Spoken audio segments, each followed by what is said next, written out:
Stop berantem soal lagu himne vs kontemporer. Kolose 3 ayat 16 berkata, "Hendaklah perkataan Kristus diam dengan segala kekayaannya di antara kamu, sehingga kamu dengan segala hikmat mengejar dan menegur seorang akan yang lain, dan sambil menyanyikan mazmur dan puji-pujian dan nyanyian rohani, kamu mengucap syukur kepada Allah di dalam hatimu." Kenapa ya perdebatan soal himne dan kontemporer nggak ada habis-habisnya? Salah satu penyebabnya bukan ada di style lagu, tapi ada di fokus dalam ibadah kita. Pujian sejati sesungguhnya tidak berfokus pada style-style di dalam ibadah, bernyanyi ataupun bermusik. Karena sesungguhnya semua jenis musik hanyalah media firman Allah yang membawa kita mengenal Allah kita. Musik harus berdasarkan teks, atau kita sebut text-driven music, bukan style-driven music. Artinya apa? Artinya lagu-lagu orang Kristen harus mengandung kata-kata yang jelas menceritakan Allah kita, yaitu Allah Tritunggal, yaitu Allah Bapa, Yesus Kristus, dan Roh Kudus. Seorang yang bernama Robin Perry mencoba survei lagu-lagu di tahun 1999 sampai 2004 untuk lihat berapa komposisi teks-teks lagu Kristen.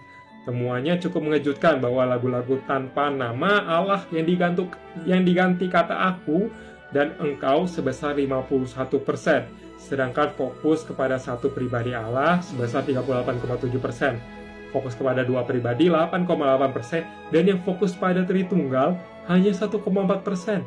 Yang berarti kita menyanyi sebagian besar lagu-lagu Kristen hari ini, ketika kita menyanyinya, teks yang kita dapatkan itu tidak utuh, atau sama sekali gak pernah menyebut nama Allah kita sama sekali. Ini bertentangan dengan isi Alkitab kita yang 98% isinya menggunakan nama Allah. Hanya kitab Ester saja yang tidak pakai nama Allah. Kok bisa ya? Tren lagu Kristen bertentangan dengan isi Alkitab yang katanya jadi dasar iman kita. Coba sekarang kita coba ingat lagu-lagu yang kita suka dan mulai perhatiin lirik-lirik lagu yang kita nyanyiin, termasuk dalam golongan yang mana. Kalau bercermin dalam Kolose 3 ayat 16, berapa banyak lagu-lagu yang isinya adalah perkataan firman Tuhan? Berapa banyak lagu yang mengandung nama Bapa, Yesus Kristus, dan Roh Kudus? Punya fungsi mendidik dan mengajar, dan juga menyatukan kita sebagai tubuh Kristus. Kita sudah tahu nih, bermusik adalah salah satu kekayaan kita sebagai orang Kristen yang Tuhan izinkan di dalam ibadah. Tapi kita juga perlu ingat satu tagline Latin ini, Lex Orandi, Lex Credendi. Apa yang kita nyanyikan itu mencerminkan apa yang kita percayai.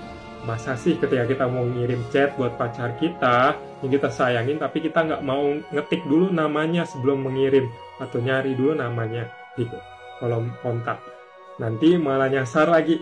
Situasi ini sudah disadari oleh beberapa orang Kristen yang kita bisa lihat karyanya, yang berusaha menciptakan musik yang text-driven, tapi tetap juga bisa mudah dinyanyikan, seperti Katy and Getty dan dosen saya. Nah, makanya aku ingin nih ngajak teman-teman kita sebagai generasi muda yang nggak cuman konsumsi lagu-lagu aja, tapi mulai jadi generasi yang Lex Credendi, Lex Orandi, yaitu generasi yang beriman, dan iman itu kita ekspresikan lewat ibadah kita. Ngomong-ngomong soal Lex Credendi, Lex Orandi, tanggal 28 November, nanti ada bincang-bincang soal ibadah yang diadakan oleh STT Reform Indonesia yang ngebahas bagaimana nih kita sebagai orang Kristen bermusik sesuai dengan iman kita.